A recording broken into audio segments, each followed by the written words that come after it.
For this Dollar Tree DIY, I want to share with you guys how to make a super adorable patriotic wreath using some of those Dollar Tree scarves.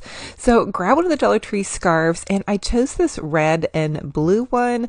Now I've made one of these already to share with you guys, and we did a nautical theme with this. For this one, we're going to be doing a 4th of July patriotic theme. So you're going to hot glue the scarf to the edge of the wreath form and simply twist it around the wreath form. And you guys, this is such an easy craft. You can totally do this with your kiddos and your grandkids.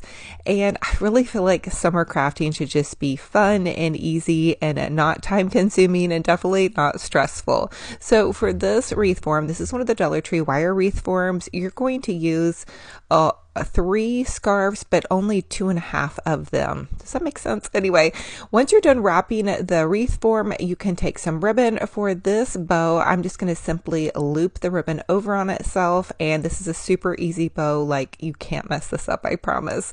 But you're going to measure from your hand to your elbow, and that's going to be about 12 inches. That's just a little quickie thing for you to think about. And you're going to loop it over on itself 6 times to where there's 3 loops on either side, and then trim that off. And then I have been using zip ties for my bows recently. Now this is just for my personal home use, but they're really great to keep your bows together if you're going to be using a wreath on a front door and you get a lot of wind, which I do. We live up on a hill. And so I'm just going to zip tie the center of this. You can always use floral wire or pipe cleaners or really anything that will just tie your bow off. And then you're going to gently pull the loops out on your bow, and boom, you have a fancy little bow. Nobody knows that it was just simply loopity-loop and a zip tie. Now from the Dollar Tree, I'm using this cute little gnome. I love their gnome signs. I think they're a great sign for wreaths. And I just zip tied that again to the top. That's going to keep it nice and sturdy on there. Again, if you have a wind or any rustling that happens at your front door. And then I'm going to use these little mesh tubing rope pieces and tie that off in the center to cover up the zip tie, because we really don't want to see our zip tie handiwork.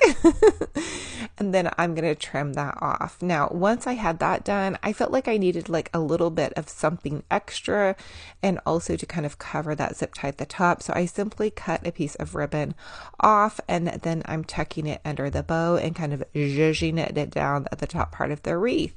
And bam, you guys have an easy, fun little wreath. And to zhuzh this, I just pushed the loop kind of up and hot glued it, and then did that a little bit more as it kind of cascaded down just a little bit.